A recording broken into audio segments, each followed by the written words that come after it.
let's just start with the quarterback position. So on my 53-man roster, I have 3 on the roster. Jacoby Brissett, Drake May, of course. We know those 2 are on it. Joe Milton, I have on my roster. I have cut Bailey Zappi. Here's my thinking on that. I think that Joe Milton is going to reveal himself, and certainly we've already seen it, way too talented to be left off the roster. I think that somebody else would snatch him up. I don't know if they would put him on their 53-man roster, but they would certainly vie to sign him to their practice squad. And if I'm Joe Milton and Drake May is in my same draft class, and he's the future franchise of the future quarterback of the Patriots, then why would I stick around? Why would I learn this system when he's going to be the guy? Now, certainly there's reasons to do that, but if you have designs on being a guy or being the guy somewhere, you would go to, say, like the Giants or, somebody where the quarterback isn't assured going forward, and you might have a chance, and now you hit the ground running, learning the system. Or else, as an athletic quarterback like Joe Milton is, maybe you go to a place that specializes in those type of quarterbacks. Maybe you go to, I don't know, a Baltimore or a Houston or Seattle, even though they got the Commanders quarterback from last year, who I can picture, but I can't remember his name right now. It's off season for everybody. So I am keeping Joe Milton. They drafted him in the 6th round for a reason. I don't think it was to cut him right away. Elliott Wolf, I'm sure, had a vision of, we're going to develop these 2 guys and see what happens and keep them around. I think he's going to be here.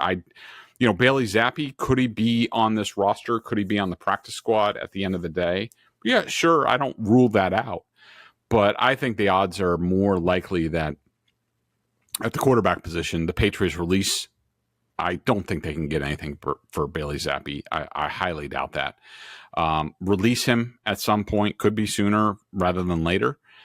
But at some point after the 53-man cutdowns, they will claim or sign some sort of veteran who has experience in Alex Van Pelt's system to be the veteran backup, so to speak. Now, remember, the NFL changed the practice squad rules, emergency third quarterback rules this year. So any quarterback on the practice squad can be the emergency third quarterback every single week. So you don't have to use a roster spot for that guy.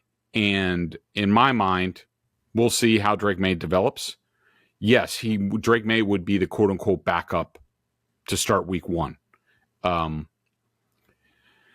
Now, let's say Jacoby Brissett gets injured at some point early on in the season. Then what would happen is,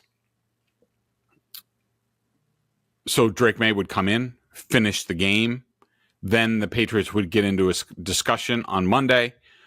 Is Drake ready to start for us for an extended period of time? If he's not, then you sign the veteran from the practice squad to the roster and let him start. And Drake May goes to being back to the backup. You just keep doing that. So that's my plan. That's what I think the Patriots are going to do. I don't know that they're going to do that, but we'll have to see. Testing my skills on Prize Picks this season is the most exciting way to play daily fantasy sports. If you have the skills, you can turn $10 into $1,000 with just a few taps. Use the code CLNS for the first deposit match up to $100. Pick more, pick less. It's that easy.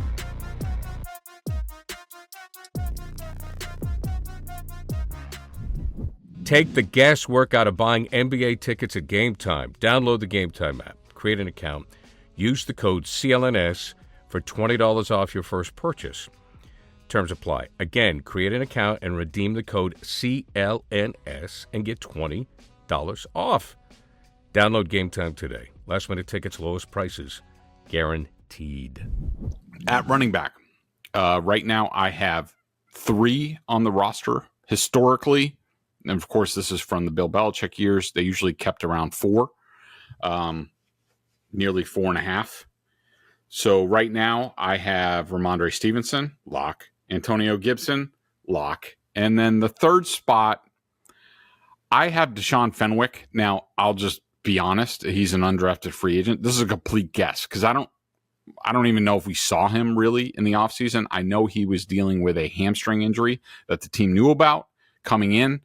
They were just fine. They just wanted him to get healthy. I know they're high on him. Now, do I know that Fenwick's going to make it over Jermichael Hasty, Kevin Harris, or Terrell Jennings, who are on the roster right now? No. I'm just giving you my sense. And, could they keep 4? Yeah, they could. That would probably be the smart thing if they find some young running back, and maybe that's Harris, maybe that's Terrell Jennings, another undrafted free agent. I liked what I saw out of Hasty, but right now in my mind, Ramondre Stevenson and Deshaun Fenwick are sort of the same type of backs. Now, Kevin Harris and Deshaun Fenwick would sort of be fighting for the same spot, backup every down back or first 2 down back. Antonio Gibson can certainly do everything at running back, but he's primarily there to be the 3rd down back. So ideally, you would like another young guy. Maybe that's Terrell Jennings if they keep a 4th, where he's the backup to Antonio Gibson. I just know in my experience from covering the Packers, they are not afraid to go with really young green guys at running back, and they make the coaches make it work. I remember the first year I covered the Packers. They had Deshaun Wynn. They had Brandon Jackson, who was an undrafted free agent. I know a lot of people, I get this question all the time too. They're worried about the depth at running back.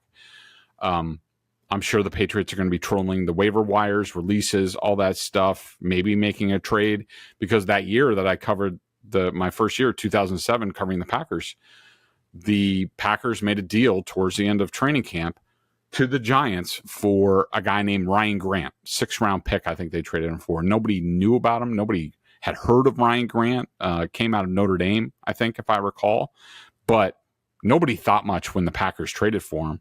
And guess what? He ended up being a beast for that team for more than a few years, including, I remember that playoff game in the snow against Seattle, I want to say, where he basically ran for, I think, almost 200 yards. He was unreal. So that's sort of what I think the Patriots are going to do at running backs. Oh, no, I'm not alarmed by the lack of depth or anything. You can find answers at running back, and Elliott Wolf's really good at it, and Alonzo Highsmith is really good at finding running backs. So they will have it figured out. Don't be afraid of young, unproven, undrafted free agents.